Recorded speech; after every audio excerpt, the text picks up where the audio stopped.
Welcome back to Batman Beyond. Let's jump right into Shriek.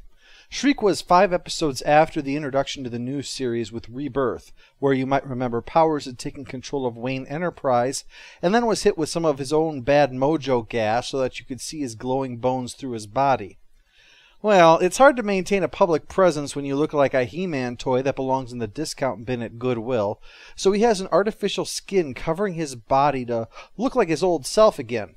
The downside to it, though, is that if he gets upset, it starts to break down. It cannot withstand the anger of Powers.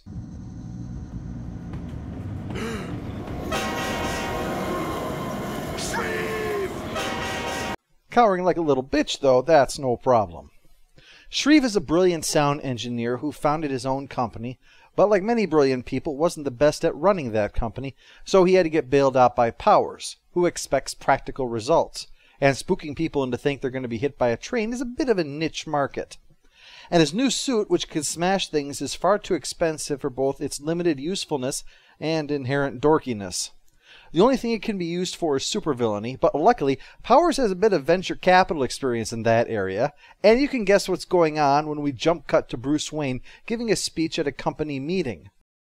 I'm referring to a plan by the current leadership of Wayne Powers to purchase Gotham City's historical district and then bulldoze it to make room for another soulless industrial complex. And I have to say that I don't care what the focus groups say. Soulless Industrial Complex is a terrible name for a strip club. Bruce wants a meeting of the stockholders to decide whether or not to go forward with this shameful process. Buying up the historic district, tearing down our heritage, and... What, this? This is the kind of place junkies would complain makes the neighborhood look bad.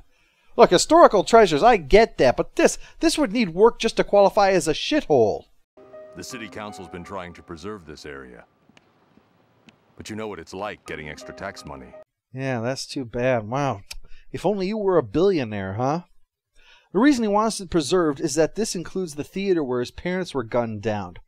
Which, I understand the sentimental value, and I absolutely understand the preservation of historical sites, don't get me wrong. But at best, this is an eyesore. At worst, it's waiting to become the secret headquarters of one of the many supervillains that set up shop in this town. But it's a legacy of his parents' murder and his mission to fight crime, and I, for one, can't see how selling and tearing down a dilapidated, abandoned neighborhood and using the money saved and the money from the sale in order to fund education, social programs, and law enforcement could possibly be a legacy to that. While Bruce checks out the old police station, Ace is upset about something, so Terry has to suit up and dress like Batman because he also answers to Bruce's dog. It's one of the many ways his boss likes to torment him. It's good, though, because it seems that what Powers wanted was Bruce eliminated. So Shriek has shown up in his suit to do that because, obviously, a dedicated engineer has no problem just flat-out murdering somebody. I mean, people are just a series of ones and zeros to engineers. Terry stops him, but can't prevent him from taking the whole place down. In retrospect, it's a wonder these historical buildings have lasted so long, what with a city full of supervillains.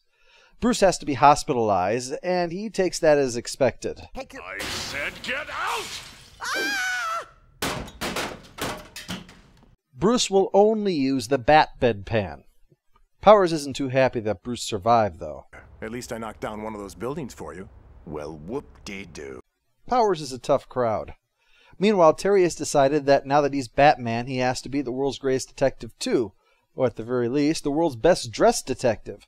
So he takes it back to the Batcave to detective at it for a while. Computer? Incorrect command. Do the thing where you figure out what it's made of. Request for spectrographic analysis. Yeah, that's it, what you said. Well, that's great. I bet Moriarty would be terrified if he thought you were on his trail. Luckily for Terry, the stuff does happen to be made of a special new alloy that points out Shriek's company. So there you go. He's an honest-to-God criminal-tician. But he's going to have to hurry because Bruce is hearing voices. Well, a voice. Shriek's voice. Trying to get him to jump out the window. Who are you? Why are you saying these things to me? I want to help you. I'm you. Very few books in the self-help section tell you to listen to the voices telling you to jump to your death. No. Who else could I be? You can't be me.